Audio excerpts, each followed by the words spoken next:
So last year I gave a little bit of advice about how to think about making picks in some sort of more or less optimal way. I'm not going to revisit that territory again. If you're interested, you can watch last year's video, which wasn't specific to last year's particular selection of teams.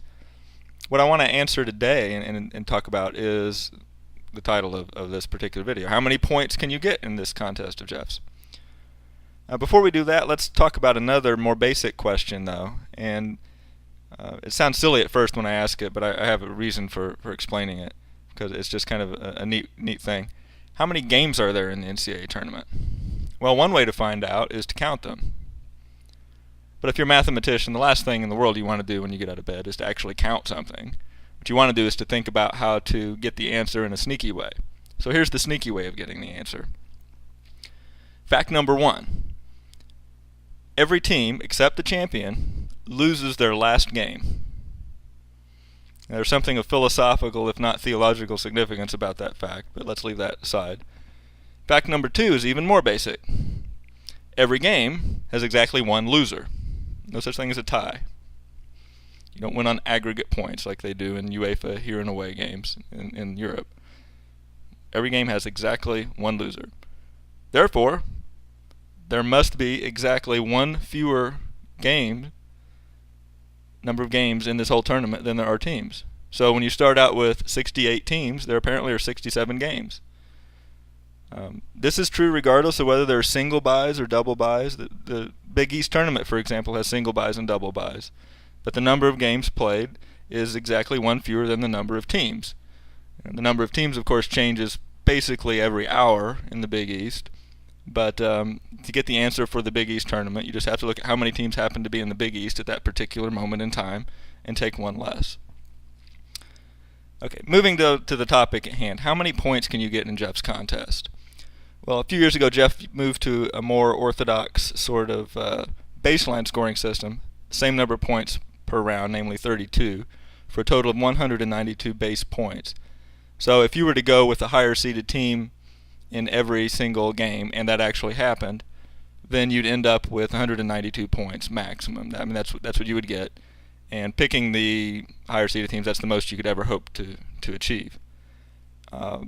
So if you're going with the selection committee, and by the way, the selection committee, in my opinion, does an amazingly good job of seeding the teams, I have to say, then that's what you would get. However, what makes this whole thing a lot more interesting than that is that you get upset points equal to the difference in the seeds, at least up to the first 4 rounds. So with that in play, what is the most you could theoretically hope to get? So if you naively think that all you've got to do is to pick all of the games as upsets and see what answer you could conceivably get, you'd be right. You'd actually be right. And when you do that and you tot up all the extra bonus points you get 340 extra bonus points to add to that 192 base points. So you'd get a total of 532 points theoretically that you could get if you picked all upsets. This is not obvious to me. I know it to be true, but it's not obvious because to my mind anyway, if you pick all upsets in the first round, those higher seeded teams are no longer available thereafter to be upset. So it's not clear that you want to take care of them early or later. If anybody can fill me in on a really good argument as to why this is the smart thing to do, if there's a slick argument, kind of like the one I gave for picking or counting just the number of games, then I'd really like to know. But anyway, so you have 532 points. But of course, there's one more thing that Jeff added some years ago, this categories bonus. In the early days of the contest, when our numbers were few and we were wandering in the land of Canaan, all we had to do was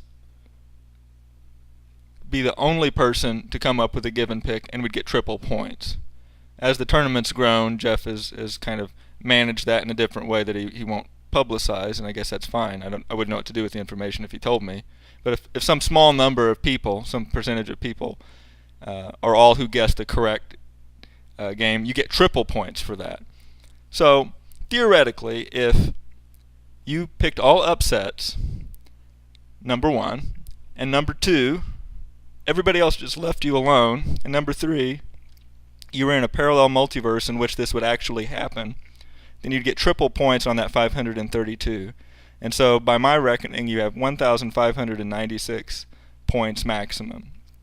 So consider that one shining teachable moment at this point in the tournament. And so I'll turn my attention now to actually watching the game while my brackets still have not completely imploded, as I expect them to do at some point in the future. And I hope that's helpful. So if you've got any sort of insights onto why picking all upsets is the right thing to do, I'd like to hear. Thanks.